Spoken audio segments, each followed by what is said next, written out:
galera, aqui quem tá falando é o Getúlio do canal Família Ativa 70.7 e hoje é um vídeo um pouquinho diferente do que vocês costumam ver, né? Mas não é tão diferente porque eu vou ensinar como baixar um aplicativo que vocês vão gostar. Que tem milhares, muitos mesmo de efeitos sonoros. O que é efeitos sonoros? Efeitos sonoros é um barulho, um barulho aleatório. Hoje eu vou ensinar como fazer isso. Ó, você vem aqui no Play Store e procura efeitos sonoros. Vai estar aqui, efeitos sonoros, é esse daqui. Você baixar, aí quando você abrir, vai aparecer isso. E o bom é que você não precisa fazer os downloads dos efeitos. Você já tem aqui. Tipo, aqui. Tem um monte de efeitos sonoros. Tem um monte. E eu agora vou simular alguns para vocês. Só que antes, deixa o like, se inscreve no canal e ativa o sininho para não perder nenhum dos próximos vídeos.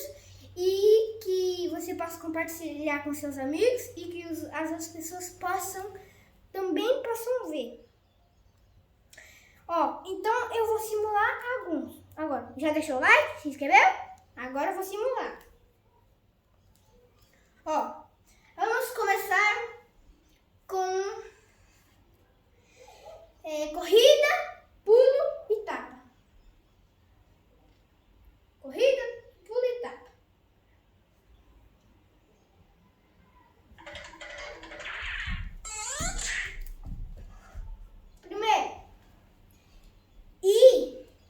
Também tem isso. Se você quiser dar uma Ferrari, frear, tem esse problema. Aqui, ó.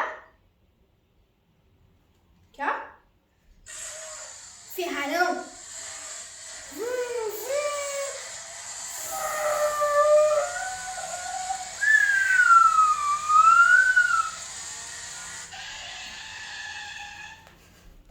É a Ferrari com freada. Esse foi o segundo.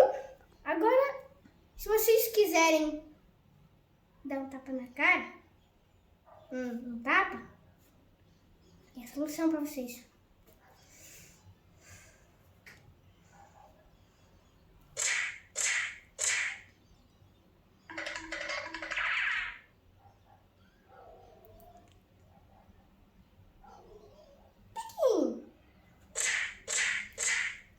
Foi isso, galera. Espero que vocês tenham gostado.